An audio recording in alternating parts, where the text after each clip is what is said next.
রাসূলের উম্মত আমরা, যেই নবীজি কাল কিয়ামতের দিন তার উম্মতদেরকে সুপারিশ করা না পর্যন্ত কেউ জান্নাতে যেতে পারবে না।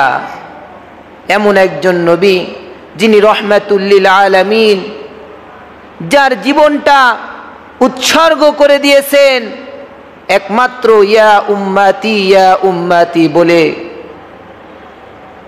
যার প্রথম থেকে শেষ পর্যন্ত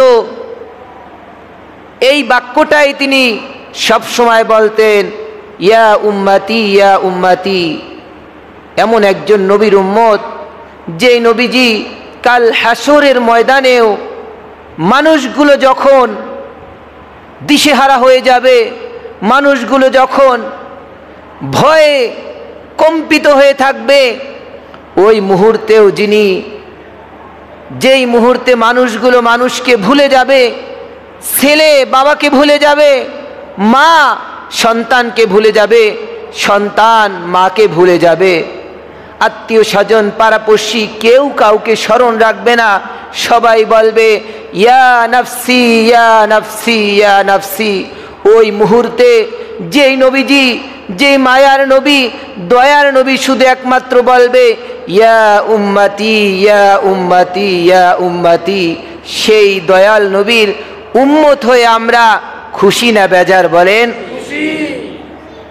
ভাইরা, বন্ধুরা, বাবাসিনা, মহান রব্বুল আলামিন যার চরিত্র সম্পর্কে বলেছেন ইন্নাকা লাআলা খুলুকিন আযীম, আপনার চরিত্র হলো সবচেয়ে মহান চরিত্র, বলেন সুবহানাল্লাহ।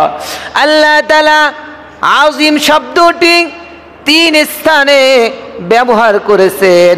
আল্লাহর সাথে আল্লাহ তাআলা তার আযীম শব্দটি ব্যবহার করেছেন, আর আল্লাহ তাআলা তার আরশের সাথে আযীম শব্দটি ব্যবহার করেছেন। আর আল্লাহ তাআলা বললেন ইন্নাকা লাআলা খুলুকিন আযীম, আপনার চরিত্র হলো মহান চরিত্র, বলেন আল্লাহু আকবার। সেই নবীজির জীবনী শুনতে ভালো লাগে না খারাপ লাগে বলেন? আমরা শুনবো তো ইনশাআল্লাহ।